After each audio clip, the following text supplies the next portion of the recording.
Padayon ta second Sunday nga magaisgot kita sa atong theme thriving in a hostile environment, meaning tagnaa giuluhan kini og thriving in this corrupted world. Ang atong text na isintro gayod sa sulat ni Apostle Paul ngadto sa mga Philippians nga naka-experience siya usab og mga kalisdanan diha sa Filipos. They are surrounded by difficult panggobyerno lisod usab. Pag moingon tag thriving, ang bot pasabot ana nga successful gihapon, nag-bloom gihapon diha sa lugar nga kita gitawag. Unya nag-advance gihapon regardless sa lisod nga sitwasyon sa atong palibot. And also stand out in the place of limitation. Bisag limitado, nag-stand out gihapon. And prosperous in the midst of famine. Nagmabungahon bisag ang palibot o anay mga pagkaon. Naga-flourish diha sa unfavorable environment. Naga-reach sa iyahang level of greatness and accomplishment despite sa mga oppositions. Also nga nagka-progress despite sa mga overwhelming obstacles. Bisag daghay babag nagka-progress. Mao na ang meaning sa pulong nga naga-thrive. So ang kalahian gyud niya sa survive, nag-survive lang. Kita nagka-survive ta sa itong problema, pero wala naga-grow, wala naga-prosper, wala naga-progress. So lahi gyud ang thriving. Kay naga-progress, naga-prosper bisan pa sa lisod nga kahimtang. That is thriving. Munang tanon to karon ang awhag ni Apostle Paul ngadto sa mga Philippian Christians. Mao gini ang gusto ni Paul nga kung kita gusto mag-progress, mag-flourish, maghimong successful bisag taliwala sa mga adverse circumstances, mao kini ang angay buhaton. So mao ni karon ang tambag ni Apostle Paul ug kini hagit usab kanato diha sa Philippians 2:14-16. Ang una is stay flavorful in your testimony. Flavor kana bang tamis o kanang lami gyud kay atong testimony. Mao ni Paul, stay flavorful in your testimony. Kinahanglan yung testimony nindot kaayo mo nang to have a flavorful testimony, you must be in a right conduct. Muna ingon siya sa verse 14, do everything without complaining or arguing. So conduct yourself this way. So naghatag karon si Paul og usa ka pagkinabuhi nga how to conduct ourselves. Ayo sige reklamo og sige pakig-away, no, argue, disputing and arguing. We live now sa atong sitwasyon, sa atong nasod nga nagkalisod, gubot diri gubot dito ato ka social media, ato ka sa TV. Grabe kaayo, puno og mga complaints, daghay mga arguments gyud, naay mga grumbling. Sa Kristohanon, kung ikaw always complaining, dili gid ni siya maayo. Tungod kay ang complaining is usahay maingon nato nga you are always finding fault, never contented, dili kontento, dili gyud ka happy. So makita man nato na kanang mga comment sa Facebook, no, bitter gyud kayo, nasuko gyud, no, nagyong hatred, nagka-complain gyud. So dili gyud maayo ang mag-complain tungod kay ka-discourage sa uban o usab kini dili gyud himaya ang Ginoo. Dili siya ma-please sa atong kinabuhi. Makita nato ni sa kinabuhi sa mga Israelites, they are people nga complainers kayo, kanang kusog kayo gyud mo reklamo. Kasagaran gyud nila nga mga complain. Sige ra man tagkaog man na. Gusto na pud tagmit. Uhaw dinhi, kinahanglan ta tubig. Nganong gidala man ta sa Ginoo dinhi nga mga matay ra gyapon ta. Sige complain gyud ang mga Israelites. In complaining manggod, susama ra na nga nag-ingon ka sa Ginoo, your provision is not good enough. Ang imong pag-provide ka na mo dili sakto, no? Your intention are unjust.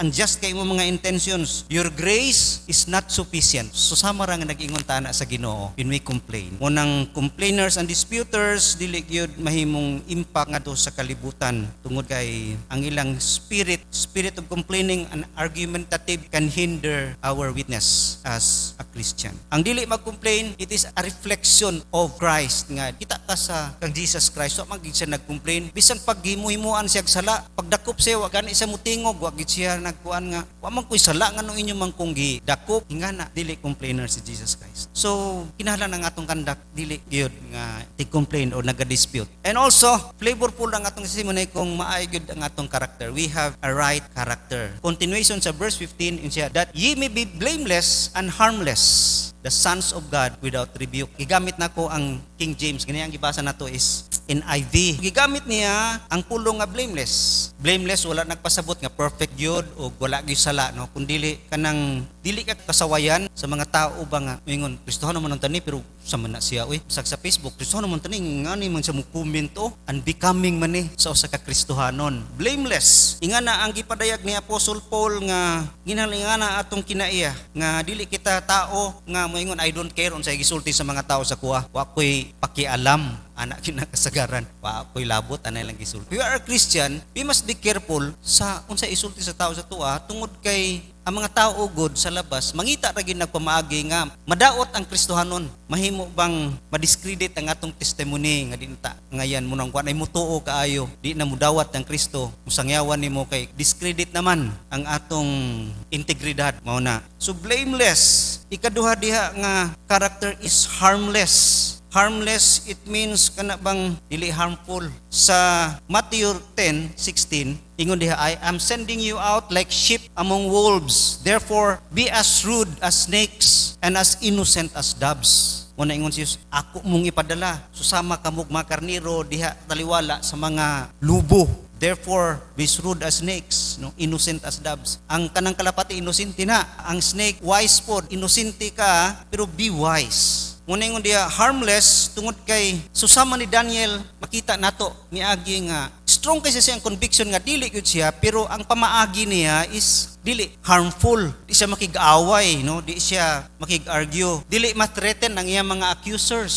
Gi-accuse siya, pero wa niya gi-hadlok, wa niya gi-away ang iyang mga attackers. Makita nimo nga si Daniel naa sa environment na counter kaayo ang attitude, no, ang custom and culture. Pero honest siya in dealing with these people. Na kung siya ranggo god sa gingharian, sige makigdeal gyud na siya everyday og mga problema, mga kuan sa mga tao. Pero honest siya and nindot ilang relasyon. So ingana makita nato nga we are harmless. We can be in the world, nata sa kalibutan makaaway diha mga di gyud masabot ang mga kinaiya diha sa kalibutan, corruption, dishonesty, kanang tighimo-himo ug di maayo himo ang kagdautan, pero naagyapon ang maayo nga relationship. So ingana we are sheep among wolves. Innocent pero naagyud ang conviction, naay boundaries nga where to preserve sa imong right to do right. Si Daniel is immovable, dili gid siya matandog iyang conviction,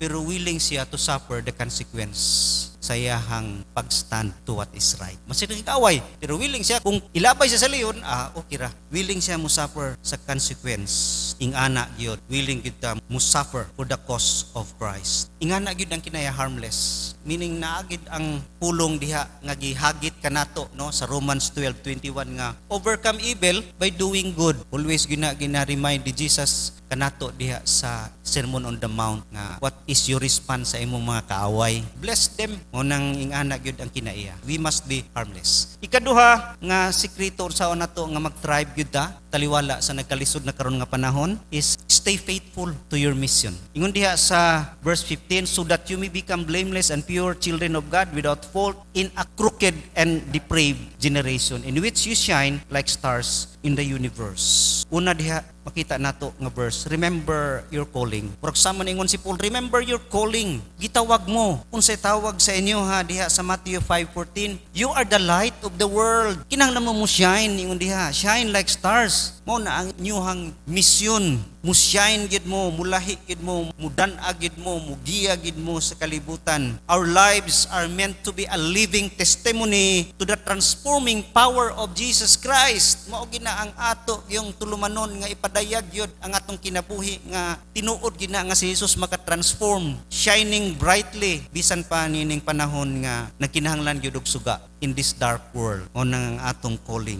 Murabag kita dili thermometer. Ang thermometer god mo measure lang na kung init o bugnaw. Pero ang thermostat kang kahibalo mo sa mga aircon, no, siya mo control kung sa ka bugnaw ang aircon. Mo nang he can change the environment. Mo pud na kita, we are light, kita mo change sa environment. Dili lang ta mo measure sa environment nga nagkadautan kun dili kita mahimo gyung faithful diya sa atong calling nga to be light of the world. Mo nang if you live a godly life, that is our calling, kay we become light to the world. And also, ingon po diha nga be reminded sa mga challenges kung ikaw faithful sa imong mission. Kung faithful ka sa mission nga gitawag ka diha to live a godly life, na agoy mga challenges. nga atong pag-aatubangon. Remember, una diha nga challenge, you are in a crooked and depraved generation. Sa lain nga translation gitawag na nga perverse, corrupted nga nation. Crooked meaning moral evil, corrupted gyud. Perverse meaning twisted nga nation. Makita na magid pud nimo na karon sa Pilipinas, twisted na. Ang tama usahay mahimo ng mali. Unya ang mali nga mali gyud kay klaro sa Bible, gihimo ng tama. Twisted na gyud ang atong nasod. O nang that is a challenge.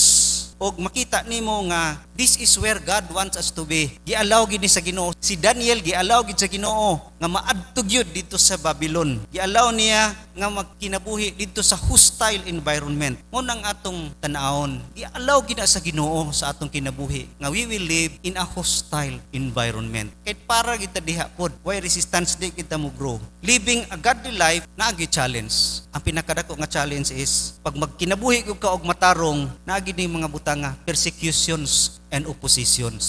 Nasinati gina ni Daniel. Magtarong gani ka, nagkinabuhi ka og matarong, daghang gyud magselos, nagito yung mga tulo ka tao nga gipangitaan gyud si Daniel og dautan para maadto gyud sa leon. Naagi mga oppositions, naamagi persecutions. Normal gid na kung kita mo ipon gyud sa kalibutan nga corrupted, normal gid na nga naay mga persecutions. Gingon ni Jesus diha sa John 15:19, if you belong to the world, it would love you as its own. As it is, you do not belong to the world, but I have chosen you out of the world. That is why the world hates you. Mao ginang gisulti ni Jesus, normal na nga ang kalibutan masilag gina sa inyo ha. Tungod kay dili man mo belong sa kalibutan. Mao nang magduda sa tong kinabuhi karon. Kung ang atong kinabuhi karon walay mga persecution og mga oppositions, magduda na ta. We are a friend of the world. Basig kita nakiguyon-uyon sa kalibutan o nakighigala sa kalibutan. Kay ingon diha, you do not belong to the world. Kay kung bilong pa ka diha, mahigugma na sa imuha. Love gani ka sa kalibutan, buta sabot nahigugma ka sa kalibutan.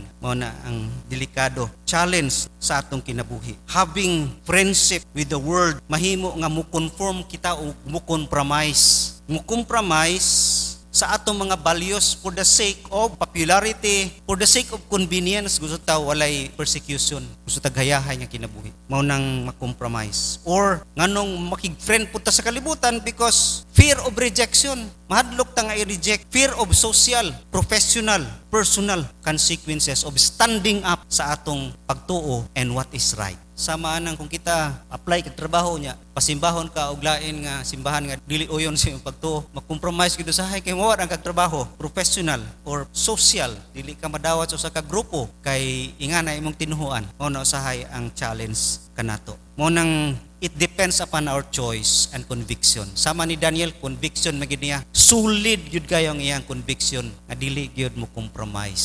Mao nang challenges sa atong kinabuhi. Compare the life of Daniel versus Lot. Pareha sila tuwa sa hostile environment. Tuwa si Lot sa Sodom and Gomorrah, si Daniel sa Babylon. Unsay maayo nga resulta sa ilaha? Si Daniel nagprogress, nagthrive, si Lot pakyas. Si Lot nadala na influensya, apil iya mga anak na influensya og nasunog ang Sodom ug Gomorrah. Daniel stayed faithful tungod kay willing siya to suffer the consequences of faithfulness. Naagi consequences ang faithfulness nato. Lisod gyud. Madto gyud ka sa leon pero willing siya to pay. Mo na pud sa kinabuhi, if we follow Jesus Christ, daghang gyud mga consequences. Daghay lisod, daghay atong antuson. But if we are willing to pay the price, ma-overcome nato ang evil. Sa mga faithful sama kan Daniel, suffering is an opportunity sa iyaha to receive spiritual blessings. Para kang Daniel, oportunidad noon ang mga sufferings, kini mga persecutions nga makaangkon siya og espirituhanon nga panalangin. Dili noon excuse to compromise. Kay mo na ang kasagaran nga mahimo na nung excuse nga mo compromise. Dili na mahimong faithful. We are in a difficult place. It is not to defeat us or to bring us down. It is to usher us to greatness. Nata sa lisod na kahimtang, dili ta i-down diha. That is opportunity for us. Nga i-usher noon ta, i-elevate ta sa malinid Daniel diha sa kinabuhi. Si Lot, gi-chose niya ang compromise, ni-settle siya for less, na-experience niya ang greater consequences. Naagi cost ang pag-follow kang Jesus. Pero mas dako ang cost Dako ang consequence kung di ka mo follow. O ni ang na-experience ni Lot. Dako ang consequences. Dako kaayo ang consequences kaya wa siya mo follow. And also, wala siya nakaangkon sa spiritual blessings of faithfulness. Daghang kay tagmalos kung di kita mo stay faithful to our calling to live a godly life, to stand in this crooked and depraved generation. Lastly, stay fruitful by your message. Ingon diha sa verse 16, as you hold out the word of life, in order that I may boast on the day of Christ that I did not run or labor for nothing. Ingon diha, you have the word of life. Kung sa may gipasabot ni Paul diha, you have the gospel. Naana sa inyo ha. Kung sa man ang gospel, ang kamatayon ni Jesus sa krus, alang sa kaluwasan sa atong mga sala, alang sa salvation sa katawhan, sa mga nangawala nga mga tao. Muna ang gospel, muna siya ang makabayad sa atong penalty o maka-change sa atong character. Change from the penalty of sin and change from the power of sin. Ang gospel, pag mudawat ang tao sa Ginoo, mausab gyud ang iyang destiny. Di na siya moadto sa impierno, mausab pod ang iyang kinaiya. Mo nang ingon diha, you have the word of life, maunay susi sa kausaban. Sa atong pagkinabuhi karon, ang susi sa kausaban dili diha sa atong paghimo sa mga rally, sa atong mga abilidad, mga maayo nga argumento. Dili na makapausab sa kalibutan, dili makapausab na sa katawhan. The gospel is the only source, the only agent of change. Mao nang ang atong effort is not nga mag-apil-apil diha sa mga kalibutanong mga ginahimo against the government. Ang atong paningkamutan is to preach the gospel aron mausab. Kay diha ang kausaban sa tanan gayud. Kining nahitabo karon is an opportunity for us preach the gospel aron na ay change nga mahitabo sa tao o resulta sa nasod nga kausaban. Mao nang you have the word of life, naa kaniya na every Christian naa kay mensahe, and that is the gospel because you have Christ. Then also you are a witness. Ikaw gyud testimonyo, ikaw gyud witness. In our hostile world, gi-combine gyud ang good behavior ug ang gospel. Sa man ang gospel sangyaw pa pero dili ang ngayan nang imong kinaiya, dili gyud gihapon mo tuo ang tao. Mo nang diha makita to, you are a witness, ikaw witness. Ang imong kinabuhi kinahanglan godly gayud aron mahimo gayud nga epektibo ka nga mag-share sa gospel og dali ra kayo ma-change ang tao. Mo nang ang atong kinabuhi gyud mabasa diha ang gospel. Ang atong pagkinabuhi matag adlaw, mo na importante kaayo gyud ang pagkinabuhi nato ngadto sa kalibutan kay nabasa na sa mga tao. Diha sila makaila kang Jesus Christ nga share ang mensahe o ang gugma ni Jesus Christ. Mao nang be a witness, dili kita compromising, kundi isog kita unafraid to preach the gospel. Share the gospel bisag kinsa nga imong gituohan nga wa pa kasinati sa grasya o gugma ni Kristo Jesus. Share mo ni ang panahon karon. Dali ra mo tuwa ang mga tao kay imo man dayang intruhan nga lisod na karon panahon no. Mahal ng bugas, we need grace. We need the gospel. Mo na ang kinatibuk. Stay fruitful by your message. You have a message. You have a story to tell to the nation. And that message is the death and resurrection of Jesus Christ that brings salvation to all. Mo nang nindot kaayo nga mahimo kitang witness. Remember, kung kini buhaton nato, mo follow kita ani nga mga sekreto sa pagkinabuhi nga mo thrive kita. Remember nga ang blessing is you have God's favor. I-honor sa Ginoo ang mga tao nga nag-honor sa iya. Para kang Daniel, gusto man gid na ma-honor ang Ginoo, i-honor siya. And also makaangkon ta og true peace. Tinuod na kalinaw gyud, inner peace, and also you are a great impact to the world. Dako kay kag impact ngadto sa kalibutan. Mo nay dako kay nga panalangin nga atong maang. So mao kini ang kinatibukan nga mensahe sa Ginoo ni takna for us to thrive in this corrupted world. No, stay flavorful in your testimony. Kinahanglan kita makinabuhi nga ang atong conduct and character nindot kayo, kanang tamis kayo, and stay faithful to our mission. Padayon kita nga mahimong faithful bisag na mga consequences andam ta mo suffer, and also stay fruitful by our message. We have a message, we have the gospel o kinahanglan gyud na i-share pinaagi sa atong kinabuhi usab nga magdala niya ang gospel. People will know the Lord Jesus Christ and there will be change sa atong pagkinabuhi nining mga panahon. Dalay ko na Ginoo, magampo ta.